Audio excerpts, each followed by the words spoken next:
And we've talked so much about the extended cold winter having a negative impact on business, but now it is just the opposite.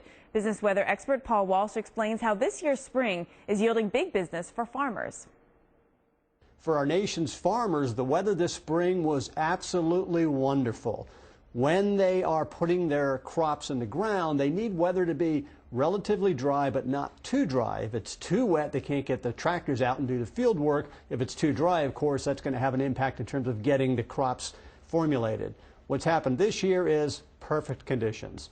We've had plenty of rain in the Corn Belt and those regions that really need it to get the crops moving, but not too much to keep the farmers from actually getting the crops in the field. Because of that, the farmers across the country are ahead of schedule in terms of getting the crops in the ground, and because of that, speculators are actually pushing the prices down on the futures markets, which means in time, if that continues, and if we continue to see good weather through the growing season, we're going to have a very strong crop of corn and soybeans, which ultimately could result in prices coming down a bit, which is great news at the supermarket.